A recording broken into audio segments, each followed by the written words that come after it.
Lilly J. is reflecting on the fallout after her marriage with Ethan Slater ended.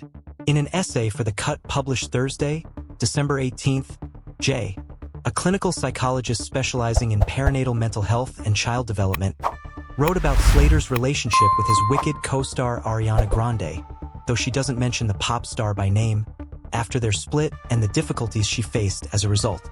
Much of Jay's words also address her life as a mom to her and Slater's 2-year-old son in the context of their divorce. As she explained, "Motherhood, I have learned, fills your time but not your mind. In the countless hours I spend rocking my son to sleep, pushing his stroller, marveling at his sweaty little hands grasping a crayon, I work diligently on my private project of accepting the sudden public downfall of my marriage," Jay continued. "This, I tell myself, is nothing to be ashamed of and nothing to hide."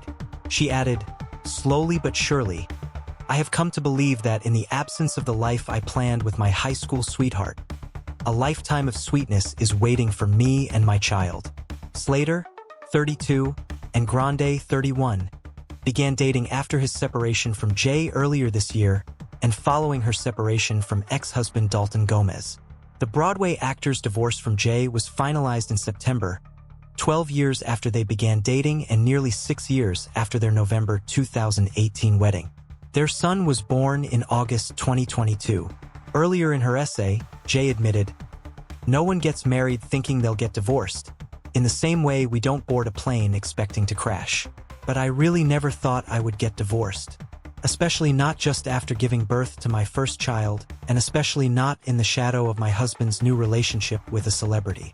In this season of shock and mourning, over a year after the end of my marriage was made public, I deeply miss the life of invisibility I created for myself as a psychologist specializing in women's mental health," she continued.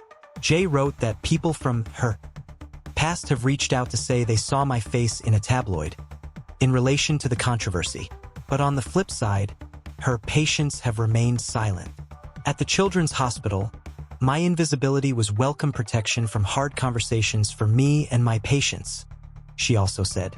"And while I still firmly believe in following my patients' leads and not presuming to know what parts of my personhood resonate with them, the publicity I did not consent to increasingly feels like both a challenge and an opportunity.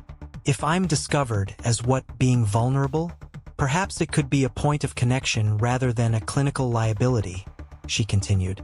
Jay admitted that she feared that loss of control and postpartum depression would destroy me for her entire adult life, something that ended up happening. But she insisted she is okay. "If I can't be invisible anymore, I may as well introduce myself," she added.